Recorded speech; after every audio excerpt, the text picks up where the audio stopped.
Señores, gracias por continuar esta mañana con nosotros aquí en su programa El Día. Germán, vamos a conversar con una mujer súper interesante. Sí, señor. Ya Germán adelantaba la conversación con ella, admirado, sobre todo porque no es común encontrar una gente con el tipo de formación que ella tiene, porque ella es distinta. Alguien que decide estudiar teología. Y que además estudió sociología. Con estudios de sociología, efectivamente, docente. Una formación de algún modo ecuménica, no solo de una secta o de una determinada tendencia religiosa. Betania Figueroa, ella es pastora además. Muy buenos días, qué bueno que esté aquí.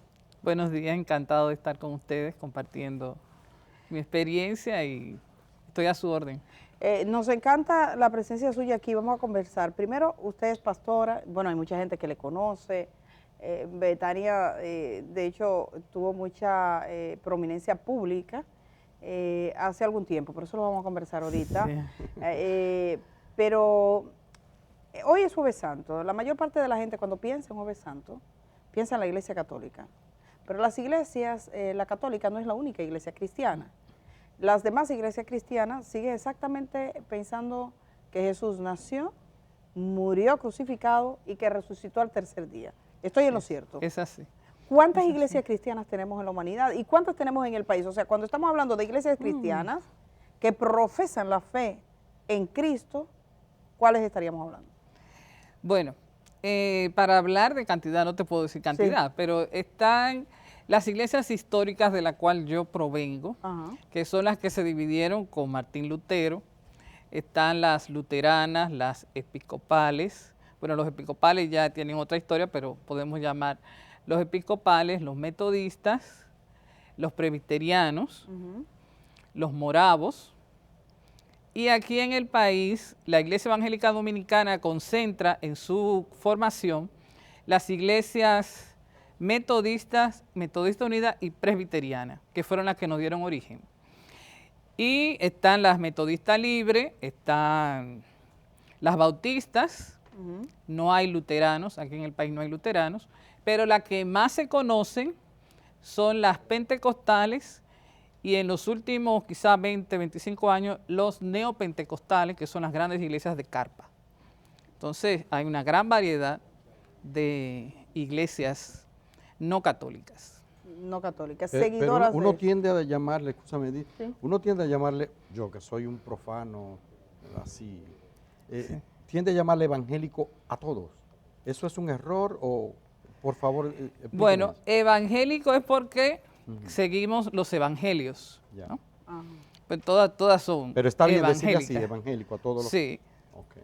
Entonces están los pentecostales que centran su formación en el día de Pentecostés, cuando se derramó el Espíritu del Señor. Son los que no trabajan los sábados. No, esos son los pentecostales. Los pentecostales. Adventistas son otras. Sí, tiene un majarete.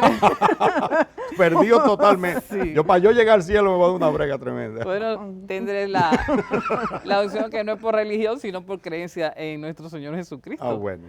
No, pues, muy bueno aclarar hay una brechita ahí. Hay mucha gente que, de hecho, sí, que no se congrega en una iglesia necesariamente, pero que dice cree en Jesús. Sí. Seguro. Eso, a ese me gusta. ¿cómo usted lo ve? Yo he predicado que el examen que nos van a hacer es por cuánto lo hiciste a estos mis hermanos pequeñitos. Tuve hambre y me diste de comer, tuve sed y me diste de beber. Fui forastero y me recogiste.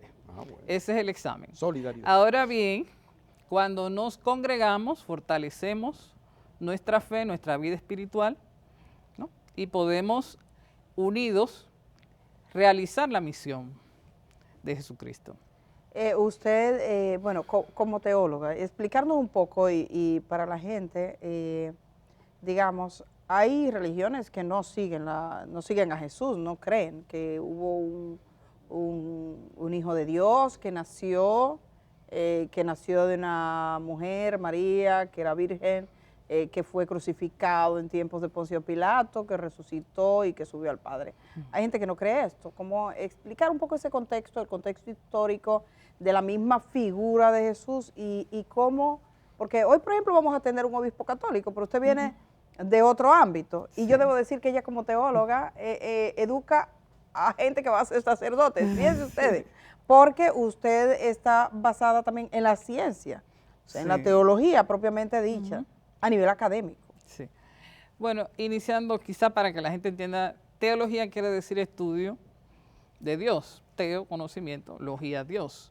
Entonces no estudiamos a Dios a partir del cielo, sino a partir de las relaciones que las personas hacen sobre la divinidad. La visión que la gente tiene sobre la divinidad. Y entonces hay muchas visiones sobre esa divinidad. Por eso no solamente los cristianos son religiosos. Religión quiere decir religar, la relación con lo trascendente. Entonces, la trascendencia puede ser vista para los musulmanes y para otras religiones, tienen otra visión. Los hindúes, hay otras religiones que tienen otra visión. Por ejemplo, hoy Jueves Santo, mañana Viernes Santo, ¿cómo lo conmemoran las diferentes iglesias? Conocemos mucho el rito católico, el lavatorio de los pies, la misa crismal, la bendición de los óleos, las procesiones, que esa es la imagen más difundida. Bueno, nosotros ya venimos de un proceso reflexivo, lo que fue la Cuaresma con el miércoles de ceniza que inicia y que simboliza la salida del pueblo de Israel. Ya entrando en la Semana Santa, tenemos el Domingo de Ramos, que es sumamente significativo, donde prediqué en una de nuestras iglesias sobre ese tema. Entonces, en la semana, en nuestras congregaciones se acostumbra a tener los matutinos. Matutinos son pequeños servicios a partir de las 6 de la mañana, en la mañana. Y el Jueves Santo, para nosotros, es un retiro espiritual lo que se hace, terminando con la celebración de la comunión. Regularmente vienen todos los feligreses a la congregación y tenemos momentos de oración, momentos de canto, momentos de meditación, momentos de soledad, concluyendo con la comunión. No tenemos formalmente el rito del lavatorio de los pies. Algunas iglesias lo realizan, otras iglesias no. En las iglesias evangélicas. O sea, no es parte de un sacramento el lavatorio de los pies. Hay quienes dicen que una diferencia fundamental, y por favor que nos lo explique, que hay una diferencia fundamental entre evangélicos y católicos, o protestantes y católicos, tiene que ver con el tema de la insurrección, de la resurrección, por favor, no la insurrección, de la resurrección de Cristo. Dice que Cristo murió una sola vez, y tal. ¿Cuál es la diferencia fundamental de criterios que ustedes tienen en ese sentido? No, nosotros creemos que el Señor murió en la cruz. Pero dice que una sola vez y que no tiene por qué hacerlo tanto tiempo. Me decía una cristiana, una protestante, desinformándome, creo. Seguro, porque nosotros lo que hacemos cada año es resignificar o revivir esos momentos de la vida de nuestro Señor Jesucristo. Entonces, todo lo que es la Semana Santa es recordar su vida, pasión, muerte y resurrección. Y la resurrección es quizás, en términos cristianos, el significado más importante. Como dijo Pablo, si Cristo no resucitó, vana es nuestra fe. Alguna gente que esté en sus casas dicen, uy, qué programa tan raro hoy, están como hablando de religión y se aparta de la vida. A veces se cree que la religión es algo como que se aparta de la vida, o que los cristianos están ahí en sus iglesias para rezar, y hay gente incluso que cuestiona cuando ve a una pastora como usted, por ejemplo, que se interesa por los temas que tienen que ver con la gente, cuando ve a un sacerdote que baja al barrio, que ve si los problemas de salud, de educación, cuando ve que las iglesias que tienen tanto liderazgo se interesan por las condiciones de la gente y dice, mira... Pero eso no era lo que hacía Jesucristo. Y entonces, por eso quisiéramos hablar un poquito, que usted nos dijera sobre ese fundamento, sobre todo de la perspectiva de alguien comprometida también como usted, con la situación que viven las gentes, que viven las mujeres. Mira, yo vengo de una tradición, como tú bien dices, protestante, ¿no? Y el lema de la iglesia es al servicio de la comunidad.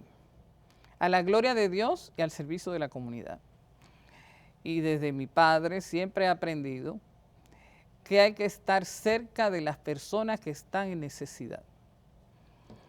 Y en ese sentido, mi familia y los que han sido, los que fueron parte de la congregación que dirigió mi padre por mucho tiempo, sabemos que las personas que están en necesidad es importante estar cerca de ellos, no solo para evangelizarlo, para meterlo en la iglesia, sino para ayudarles, para ver sus necesidades.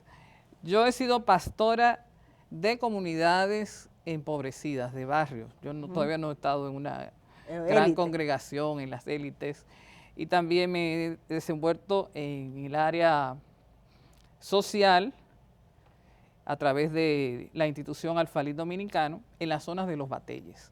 Entonces, cuando hablamos de pobre en este país, son los bateyes.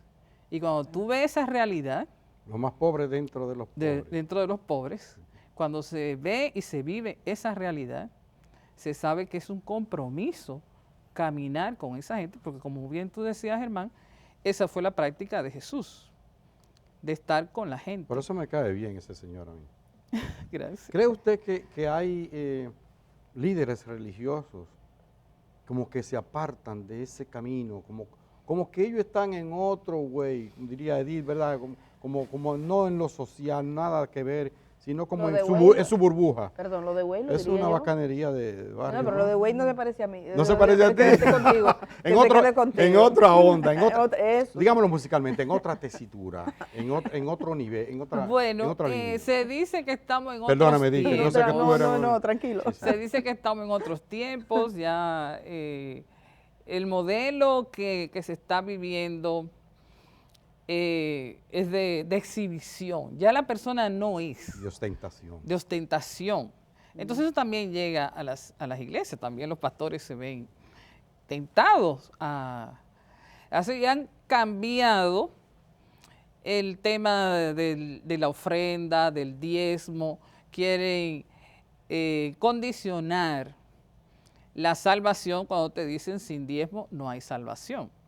Seguro que debemos diezmar, debemos ofrendar para la misión que tenemos que realizar aquí.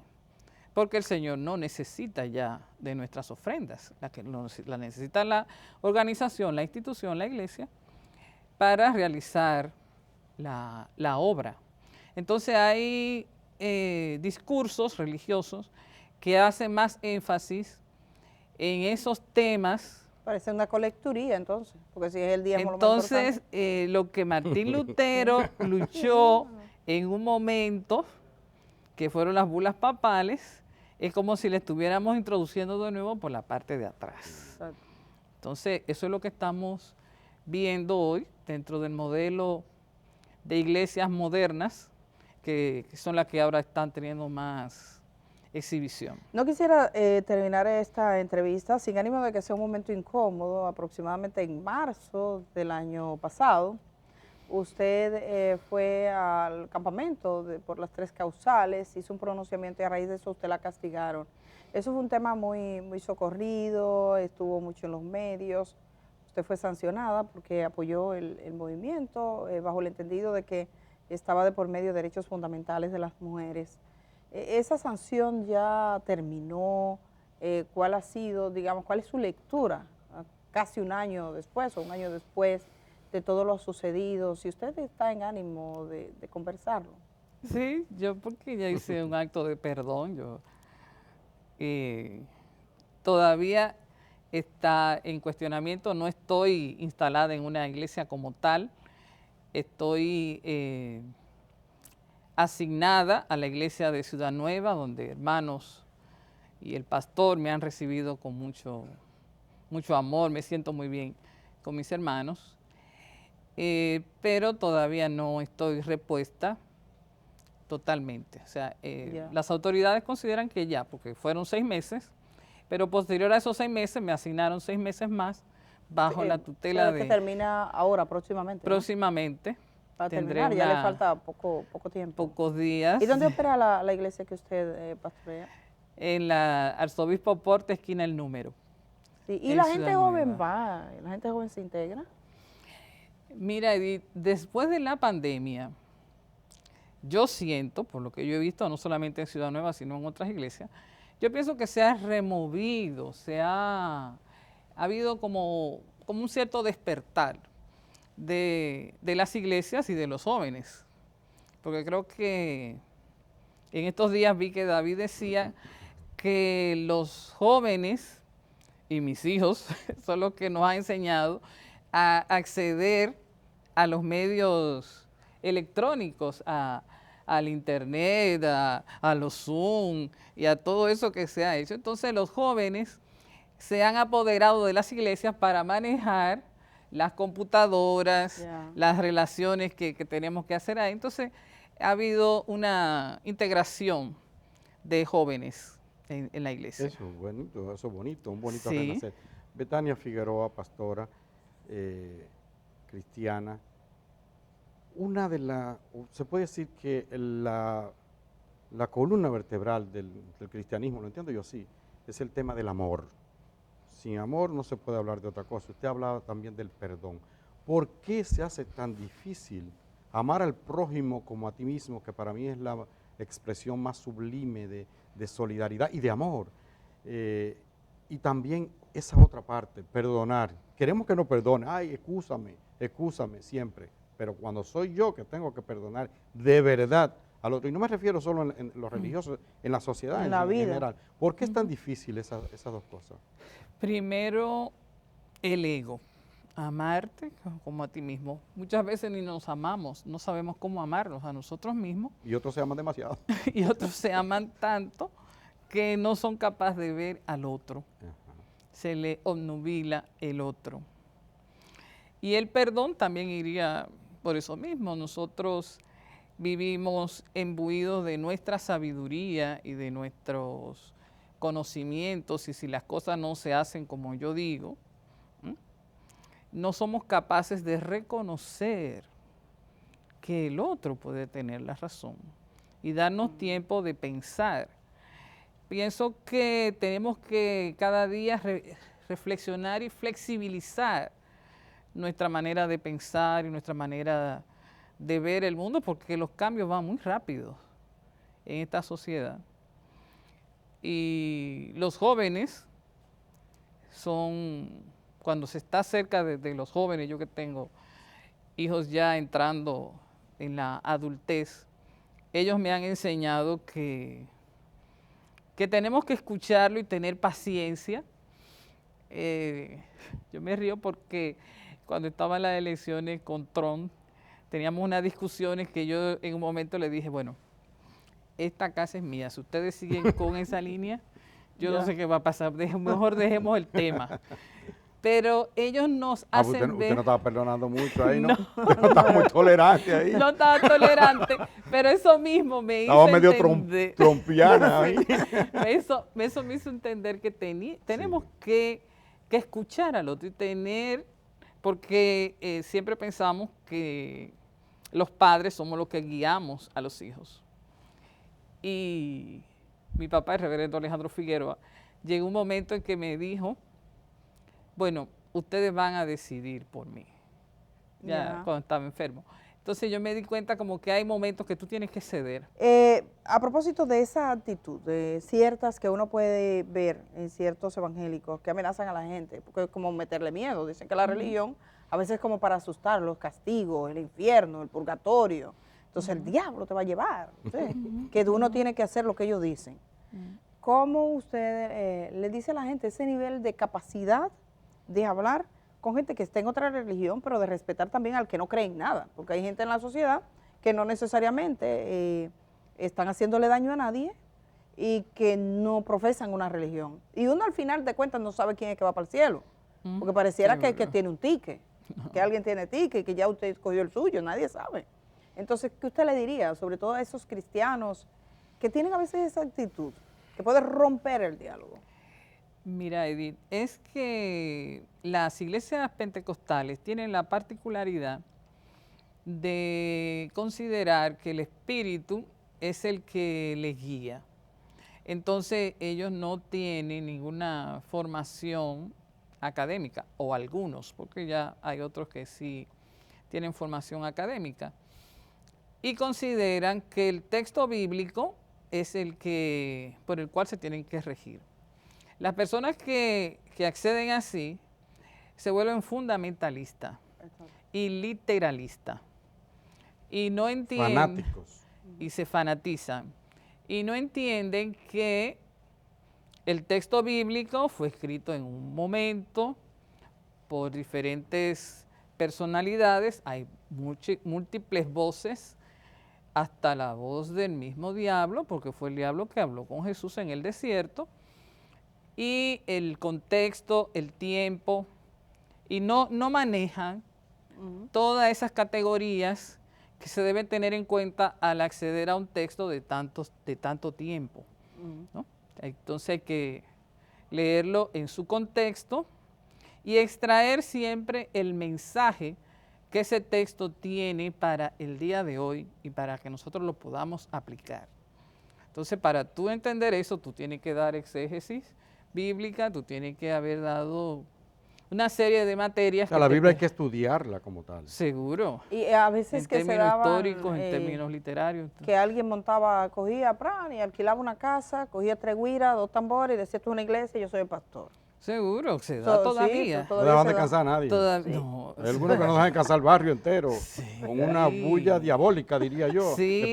Me perdona que hoy yo hable así. Pero seguro, dice un texto de que hay que hablar el Señor al tiempo y fuera de tiempo. Sí. Pero digamos que todo lo que vayas a hacer, hazlo en orden. Pero, Entonces, en cierto modo también es que hay una formalidad, porque, por ejemplo, hay iglesias evangélicas históricas, formales, que se conoce, pero ese crecimiento así de pequeños, digamos, núcleos que dicen, yo me reuní. Descentralizada, ¿verdad que sí? Descentralizada, ¿eso está regulado? ¿Eso se busca de alguna manera? ¿Cómo? No creo que aquí haya ninguna regulación en términos de... Pero hay muchas así, ¿verdad? Sí, entonces, al ser muchas, eso es lo que plantean que esos son los evangélicos. Ajá, entonces lo generalizan. Lo generalizan.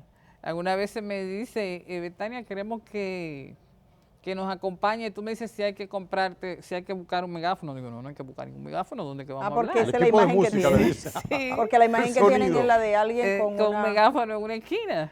Sí. Y bueno, podemos... Hay en San Pedro de Macorís en una clínica y se apostaba una señora, mire, eso es terrible porque entonces usted tiene un paciente enfermo. Seguro. Y hay muchas denuncias que involucran a... Y usted lo puede hacer, pero usted le tiene que decir al barrio, a los vecinos y el tiempo que va a estar, porque eso es igual si me ponen a mí un merengón en la esquina.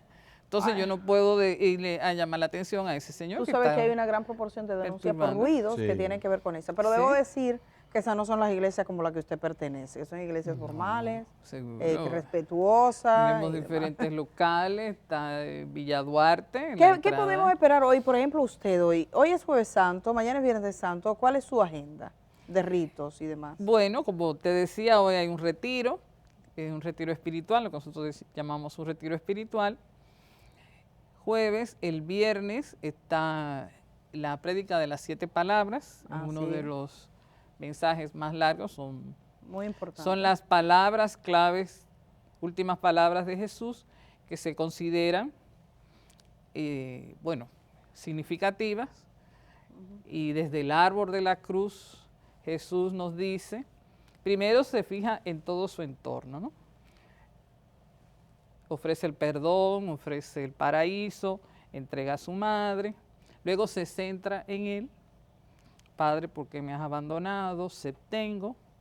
Y ya sus 2 últimas palabras de entrega, que se encuentra en diferentes pasajes del Evangelio.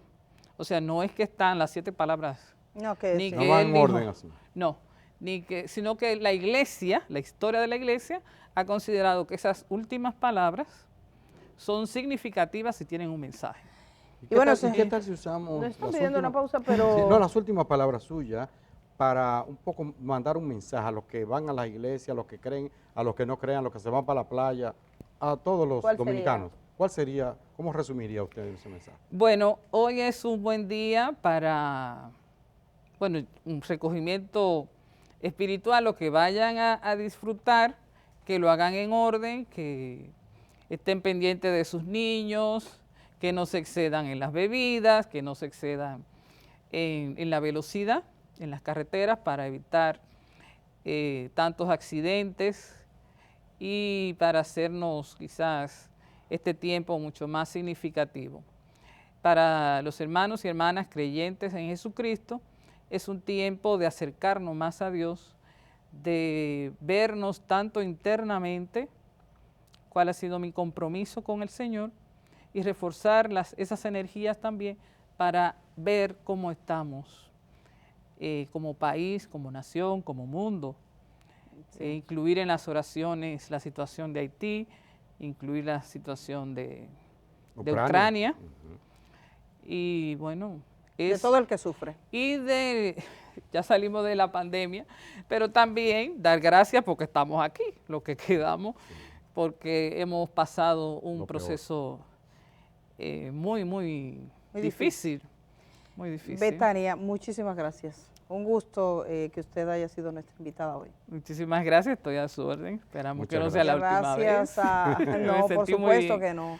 Gracias a Betania Figueroa, que es académica, es una pastora, alguien que lucha al lado de la gente y que tiene esa visión. Le agradecemos mucho esta conversación que queremos que sea provechosa para la gente. Desde la fe y desde el amor y no desde el terror. Sí. Qué bueno. Parece que a hermano han asustado mucho. Sí, me tiran muchas cosas. Va para el infierno. No, ¿Qué pasó? ¿Qué yo hice? Vamos en el cielo nos daremos sorpresas. Allá nos vemos. Que se va a dar sorpresa. Hay gente que cree que va y no va. Sí. Tú no vas. Yo no voy. Bueno. Dice, ¿y tú qué buscas aquí? ¿Y tú qué buscas aquí? Vamos a ir a la pausa, señores, con nuestro director. Regresamos de una vez más contenido en este día.